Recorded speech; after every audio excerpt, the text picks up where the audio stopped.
Tudo bom com vocês? Como vocês estão? Estão conseguindo fazer as atividades? Como passaram a semana? Passaram a semana bem? Então, gente, é um prazer estar aqui conversando com vocês mais uma vez. Então, sejam todos muito bem-vindos, né, ao nosso encontro semanal de ciências. Lembrando, nossas aulas são baseadas em nosso livro didático.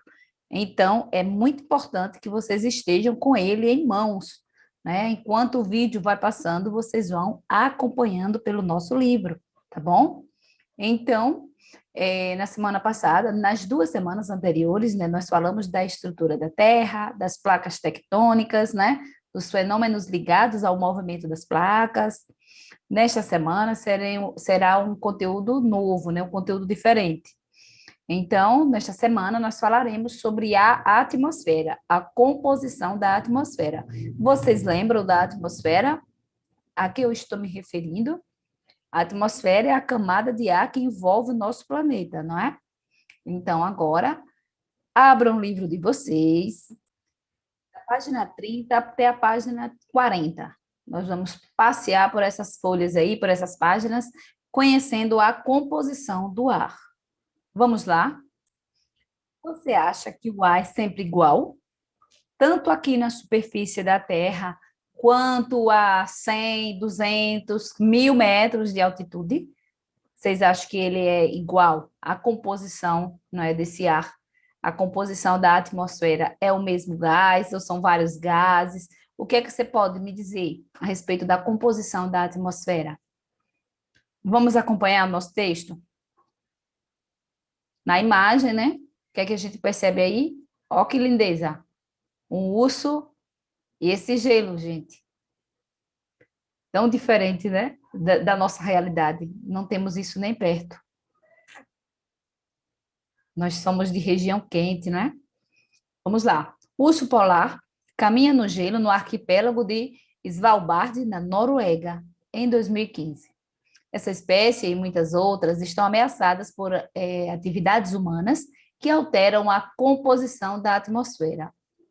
Então, o que será que acontece na atmosfera que causa, que ameaça essa espécie?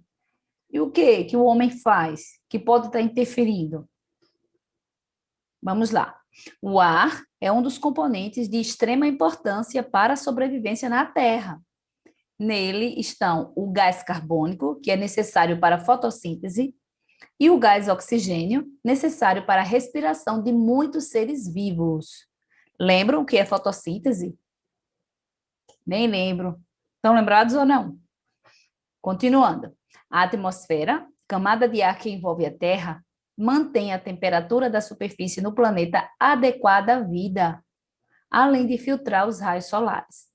No entanto, como veremos a seguir, diversas atividades humanas têm alterado os componentes do ar, abalando o equilíbrio de todo o planeta. O que será que esse homem tem feito, hein? Que tem alterado tanta coisa assim. Mas a questão é de que é formado o ar. Qual é a importância do efeito estufa para a manutenção de temperatura da superfície da Terra? Você já ouviu falar em efeito estufa? Que fenômenos naturais e atividades humanas podem alterar a composição do ar? Que problemas isso pode causar e o que devemos fazer a respeito? O que causa a destruição da camada de ozônio e como os seres vivos são afetados por esse processo? Como podemos preservar a camada de ozônio? Hã? Sabem me responder essas perguntas? No decorrer, né, das nossas aulas, nós conheceremos melhor e encontraremos as respostas para todas elas. Então, vem a composição do ar. No 6º ano, você conheceu algumas propriedades do ar. Estudou que ele é formado de matéria e, por isso, tem massa. Nela, podemos observar que os balões flutuam no ar. Observe a figura, tá? Isso acontece porque eles estão cheios de ar aquecido. Olha aí o balãozinho.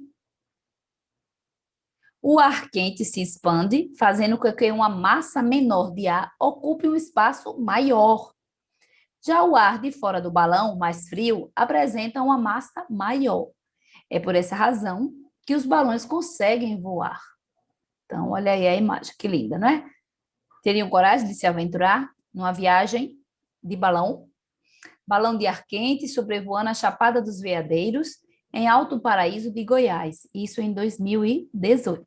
Muito bonito, né? Deve ser emocionante. Mas vamos lá. Você se lembra de quais são os gases que compõem o ar? Já falamos aí de dois, né? Dois deles estão presentes no ar em maior quantidade: o nitrogênio e o oxigênio. Ó, já apareceu um gás novo aí, né? Que é o nitrogênio. Lá no início nós falamos de gás carbônico e de oxigênio. Agora já apareceu o nitrogênio. Mas aqueles que são mais abundantes, né, no ar é o nitrogênio e o oxigênio. Nessa figura aí abaixo, vocês percebem ver, né, como essa proporção pode ser representada em um gráfico. Vamos lá no gráfico. Essa parte alaranjada é o nitrogênio. Avermelhada, não é? Para deixar essa para alaranjada. O nitrogênio, 78%, enquanto o gás carbônico, 21%. E outros gases, apenas 1%. Como visto no sexto ano, esse tipo de gráfico é chamado gráfico circular. Não é um círculo? Gráfico de setores ou ainda gráfico de pizza. Olha aí. Observe que o círculo está dividido a partir do centro de acordo com os valores de cada categoria. O nitrogênio, que é o gás mais abundante, ocupa a maior parte da área do círculo. É muito importante que vocês compreendam, né, o gráfico, porque esse tipo de gráfico e de outros gráficos, eles acompanham a nossa vida. Sempre nós vamos encontrar gráficos. Então, é importante que vocês saibam fazer a leitura de um gráfico. Está facilmente, né, mostrado aí a quantidade de nitrogênio. Vocês percebem facilmente que o nitrogênio é o que tem mais, seguido do oxigênio, né? Enquanto os outros gases juntos ocupam apenas 1%. O ar também contém uma proporção menor de gás carbônico e outros gases, além de uma quantidade variável de vapor de água. Então, o vapor de água é possível, né, a gente encontrar água também no ar, em forma de vapor. Vamos lá. Olha, proporção de gases existente no ar seco, sem vapor d'água. Em 100 litros de ar, há 78 litros de nitrogênio, 21 litros de gás oxigênio e somente 1 litro de gás carbônico e outros gases.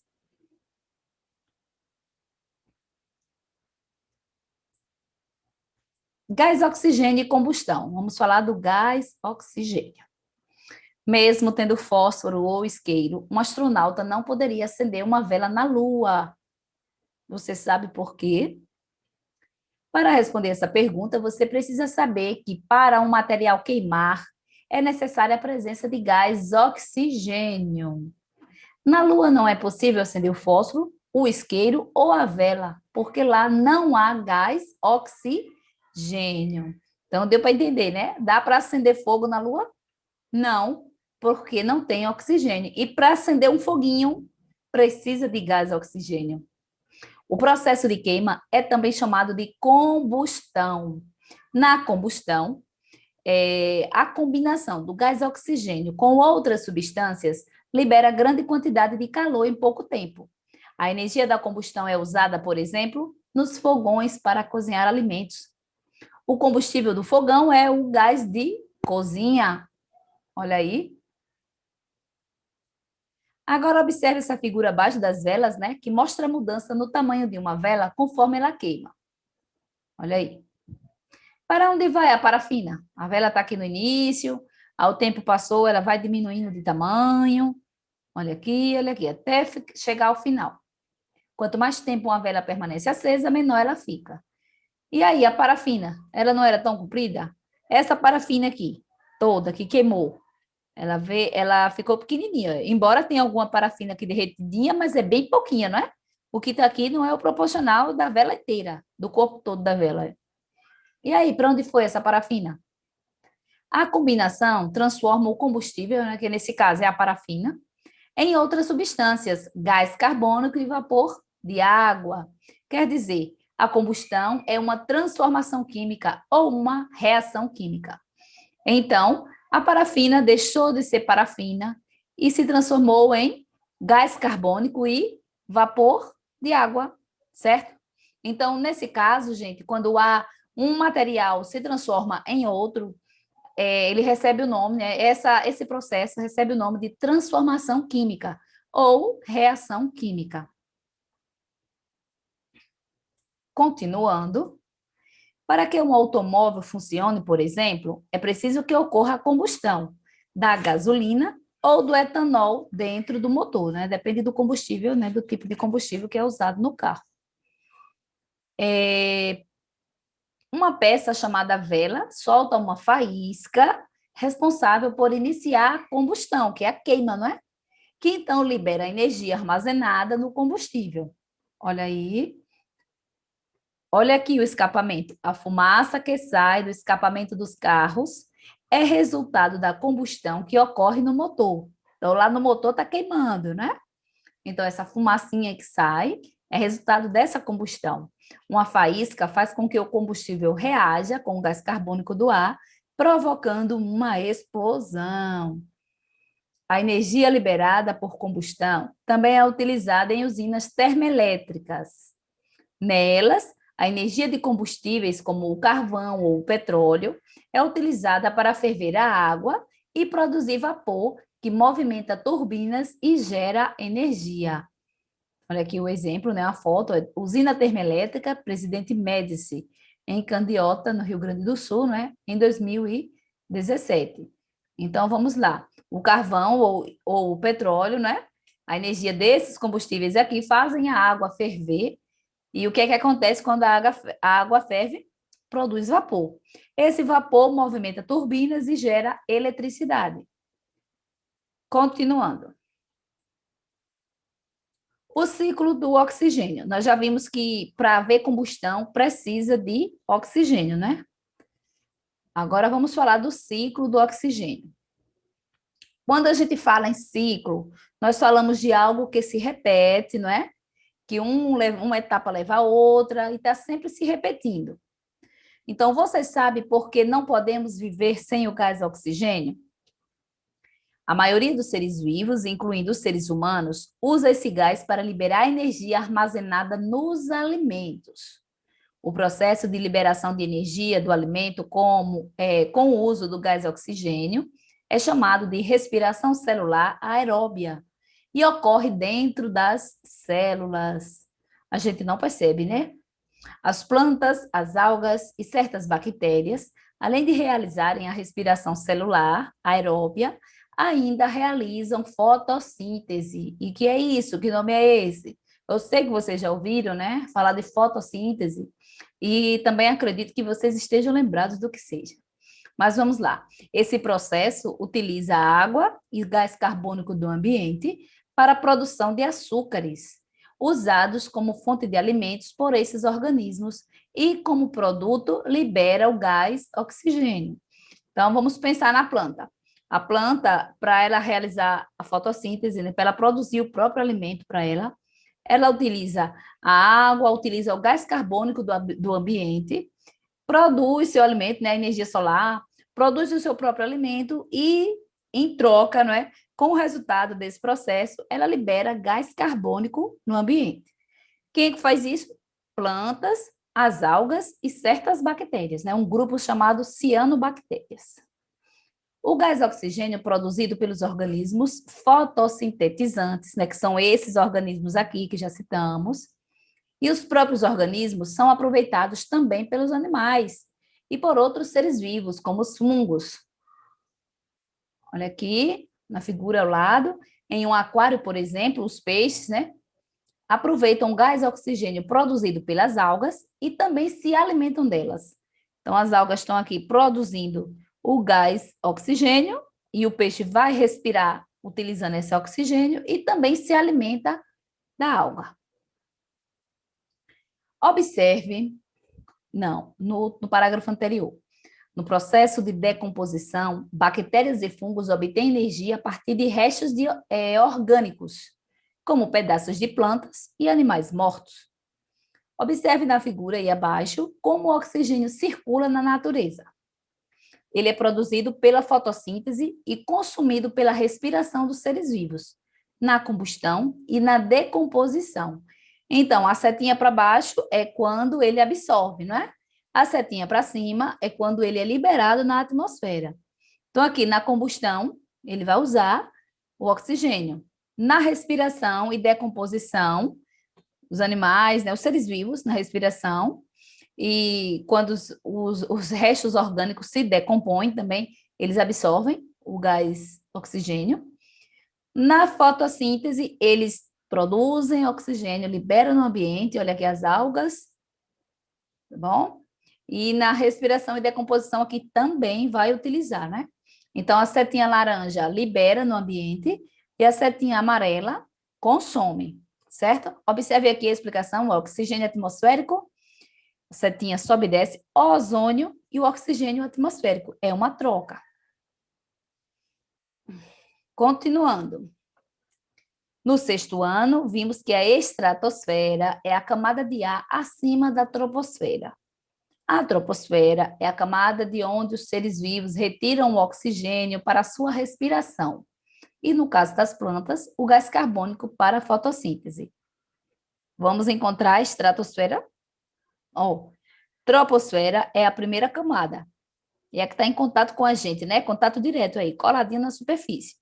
Acima da troposfera vem a estratosfera. E é onde fica também a camada de ozônio, que vocês já ouviram falar muitas vezes, né? Gente, observe a distância. Olha, do chão, subindo aí, né? Em direção ao espaço. 15 quilômetros corresponde à troposfera. 25 chega a camada de ozônio, né? 25 quilômetros. 50 quilômetros, olha aí, é a estratosfera. Aí vai subindo. 80 quilômetros, mesosfera. 500 quilômetros, termosfera. E a última é a camada externa, exosfera. Então, cada uma delas tem as suas características. Então, nós já vimos aí que a estratosfera é a camada de ar acima da troposfera, e a troposfera é a camada de onde os seres vivos retiram o oxigênio para a sua respiração. E no caso das plantas, o gás carbônico para a fotossíntese. Na estratosfera, que é a camada superior, né, à troposfera, que vai cerca de 15 quilômetros a mais ou menos 50 quilômetros de altitude, além do nitrogênio, há uma quantidade muito pequena de gás e oxigênio. Então, o que é que acontece? Diminui o oxigênio. É muito nitrogênio e pouquíssimo oxigênio. Há também maior concentração de gás ozônio. Nessa camada, parte do gás oxigênio é transformado em outro gás, que é o ozônio, ao ser atingido pela radiação ultravioleta do Sol. Então, é o Sol mesmo, né, que transforma o oxigênio, deixa de ser oxigênio e passa a ser ozônio, outro tipo de gás. Ao mesmo tempo, ocorre a transformação inversa. O ozônio é transformado em gás oxigênio, também pela ação dos raios ultravioleta. Então, essas duas transformações químicas vão ocorrendo de forma contínua e simultânea, mantendo em equilíbrio a camada de ozônio na estratosfera. Aí reveja a figura aí que nós vimos agora, né? Essa figura aí. Olha aqui, as transformações. Ele tanto deixa de ser ozônio, passa a ser oxigênio, quanto deixa de ser oxigênio e passa a ser ozônio.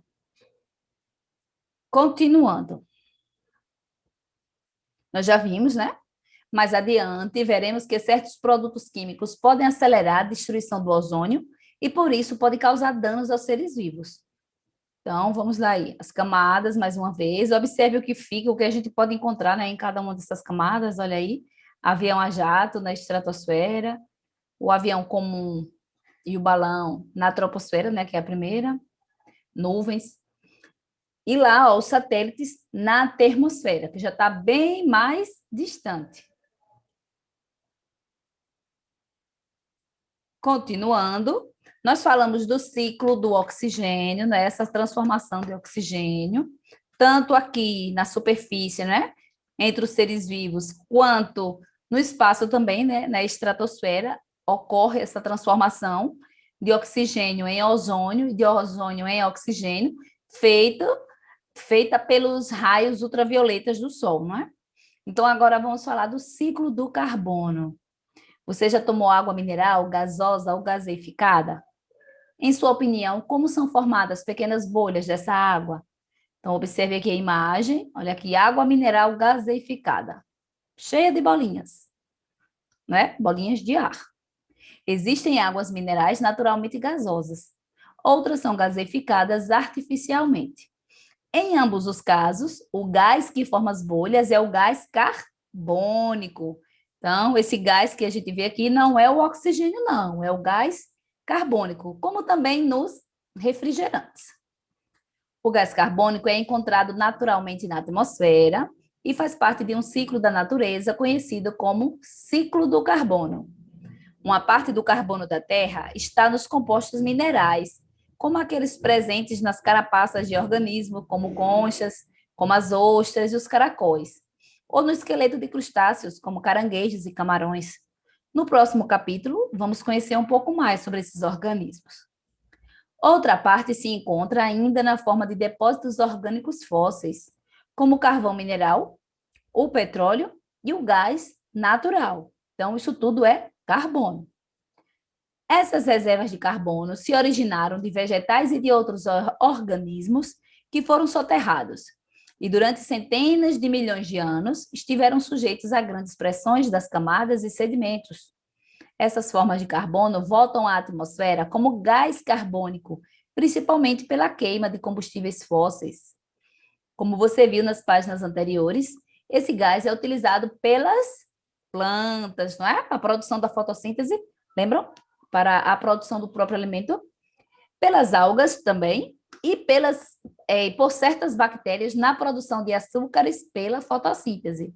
Esse grupo de organismos, esses grupos, plantas, algas e um grupo específico, né, de bactérias, eles são seres produtores de gás oxigênio. Para produzir o gás oxigênio, eles vão utilizar o gás carbônico. Então, ele é também um dos gases liberados na respiração, na decomposição e na combustão, que ocorre em fábricas, em veículos e na queima de florestas, por exemplo. Então, observem aí. Para fazer fotossíntese, utiliza o gás carbônico. Olha aqui, plantas e algas microscópicas. Agora, durante a respiração e decomposição, ó, tanto na água, né, dos peixes, das algas também, das bactérias também, nas fábricas, olha aí, várias atividades humanas, todas elas liberam o gás carbônico no ar. Muito bem. Falamos do gás oxigênio e do gás carbônico. Agora vamos ao ciclo do nitrogênio. Vimos que o gás nitrogênio é encontrado em maior quantidade no ar. O nitrogênio é um elemento químico fundamental para a vida, mas poucos seres vivos são capazes de absorvê-lo na atmosfera. Um grupo específico de bactérias, que podem ser encontrados nas raízes de certas plantas, é capaz de fazer isso, incorporando o nitrogênio em compostos que podem ser usados pelas plantas. Esse processo é chamado fixação do nitrogênio. A partir desses compostos, as plantas produzem proteínas e outras substâncias que formam seus corpos. Posteriormente, essas substâncias são aproveitadas pelos animais, que comem plantas, e então pelos outros seres vivos ao longo das cadeias alimentares. Olha aí as raízes, e essas bolotinhas aqui são os nódulos onde contém bactérias. Nódulos com bactérias fixadoras de nitrogênio associadas às raízes de uma planta da família do feijão. As bactérias são seres compostos de uma única célula e não são visíveis a olho nu, mas podem formar conjuntos ou colônias visíveis. Então, olha aqui, imagina a quantidade de bactérias, né, que não tem aí. Mas, continuando, esse processo é chamado fixação do nitrogênio. A partir desses compostos, as plantas produzem proteínas e outras substâncias que formam seus corpos. Posteriormente, essas substâncias são aproveitadas pelos animais que comem as plantas e então pelos outros seres vivos ao longo das cadeias alimentares. Quando os animais e as plantas morrem, parte dessas substâncias que contém nitrogênio é transformada pela decomposição em substâncias mais simples, né, que são compostos nitrogenados. que podem novamente ser usados pelas plantas. Como vimos no sexto ano, a decomposição realizada por bactérias e fungos é um processo muito importante para o ambiente. A decomposição, a gente fala de restos orgânicos, né? Restos de plantas e animais, né? Morreram, estão lá se decompondo no ambiente. É pela ação dos seus decompositores que os elementos químicos, como o nitrogênio, são reciclados na natureza. Outra parte das substâncias que contém nitrogênio é transformada em gás nitrogênio por certas bactérias no solo e volta para a atmosfera. Desse modo, o nitrogênio é reciclado na natureza por meio do ciclo do nitrogênio, como mostra a figura abaixo. Olha aqui a plantinha. Ela absorve, né, os compostos nitrogenados. Os organismos decompositores, né, que são bactérias e fungos, devolvem os compostos nitrogenados para o solo. Olha aí. Bactérias transformam compostos nitrogenados de volta em gás nitrogênio. Isso tudo fica no solo, é para a planta reutilizar. Olha aqui. E o coelhinho vai comer o quê, gente? A plantinha, não é? Então vamos lá. O nitrogênio volta para a atmosfera, entra de novo na atmosfera, as plantas absorvem os compostos nitrogenados no solo, né, pelas bactérias, bactérias fixadoras, transformam o gás nitrogênio em compostos nitrogenados. A planta utiliza, o animal come a planta, morre também, né? Aí as bactérias, os fungos e decompõem os restos orgânicos, devolve para o ar, devolve para o ambiente e por aí vai. Aí não para. Mas vamos falar da destruição da camada de ozônio. Vocês lembram que fica lá na segunda camada, não é? Na estratosfera. A gente viu aí no nosso livro, na página 36, as camadas, tá bom? A ciência e a tecnologia podem tanto melhorar a qualidade de vida das pessoas quanto causar sérios problemas. Na década de 1930, a criação de um grupo de gases chamado clorofluorcarbonos foi uma inovação tecnológica que parecia ter apenas vantagem, né? O CF6. Os CF6 não eram inflamáveis, não eram tóxicos nem corrosivos e passaram a ser usados em frascos de inseticidas, desodorantes e outros produtos na forma de sprays, né, aerossóis. Eram usados também em aparelhos de ar-condicionado e geladeira, na produção de espuma de sofá e de colchões, entre outras aplicações.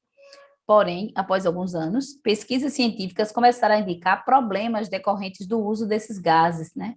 Então, em 1970, olha aqui, o mexicano Mário José Molina, o estadunidense Frank e o holandês Paul descobriram que os gases CF6 e outras substâncias contendo cloro, flúor ou bromo estavam destruindo a camada de ozônio. Você, o que você acha disso? Na estratosfera, sob os efeitos dos raios ultravioletas do Sol, os CF6 aceleram a transformação do ozônio em gás oxigênio. Vocês lembram, né, que nós vimos que os raios do Sol já fazem isso naturalmente, né? Transforma tanto o ozônio, tanto o oxigênio em ozônio, quanto o ozônio em oxigênio. Mas aí, segundo as pesquisas deles, né, eles identificaram que o uso desses gases, né, estavam acelerando essa transformação de ozônio em gás oxigênio. Formaram-se assim os chamados buracos na camada de ozônio. Mas o ozônio, gente, é fundamental para a Terra, né, para a nossa sobrevivência. Regiões em que a concentração de ozônio diminuiu, se deixou de ser ozônio, passou a ser o oxigênio. Então, ficou espaço sem ozônio.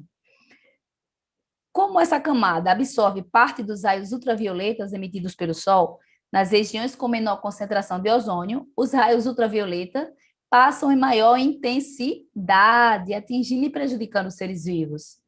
A maior incidência de raios ultravioleta na superfície da Terra intensifica o número de casos de câncer de pele e de catarata, que são problemas nos olhos, né? Os raios ultravioletas também afetam outros seres vivos e podem até matar algas que produzem alimento e oxigênios no ecossistema aquático. Olha aí, essa parte aqui, azul, representa o buraco da camada de ozônio. É onde tem a menor concentração, né? Olha aqui, o continente do centro da figura é a Antártida, As regiões azuis têm menor concentração de ozônio que as regiões verdes, amarelas ou alaranjadas. Certo?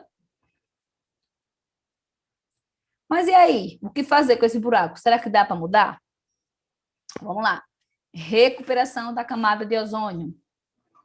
Várias reuniões internacionais foram realizadas para decidir sobre a redução da produção e do consumo, não apenas de CF6, mas também de outras substâncias destruidoras da camada de ozônio, SDOs, como o tetracloreto de carbono e o brometo de metila.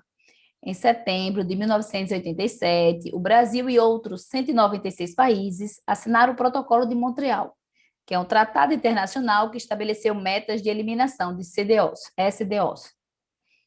Em 1990, foi instituído o Fundo Multilateral para a Implementação do Protocolo de Montreal, para dar assistência técnica e financeira aos países em desenvolvimento.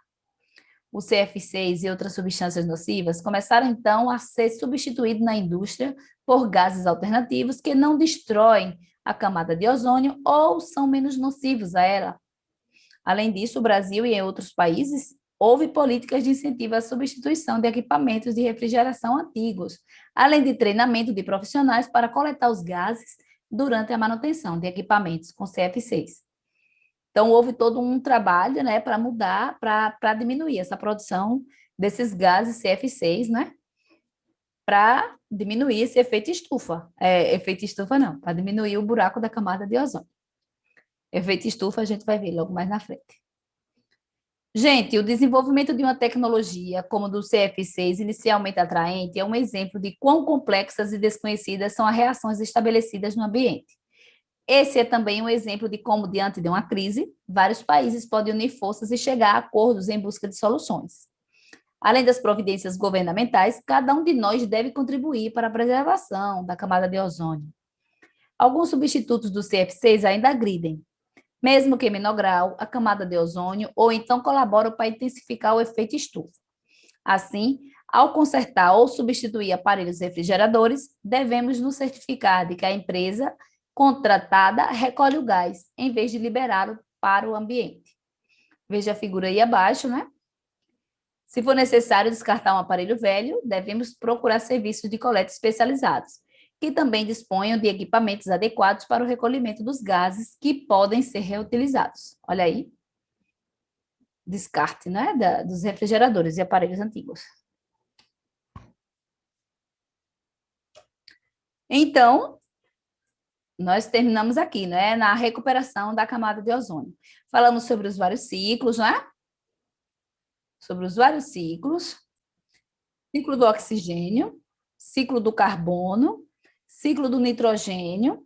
Agora falamos aí sobre o ozônio, né? A camada de ozônio, o buraco da camada de ozônio. Ela é fundamental, ela nos protege dos raios nocivos do sol, mas tem ações humanas, né, que podem estar interferindo nessa camada, né? Pode estar transformando, está acelerando a transformação do gás ozônio em oxigênio.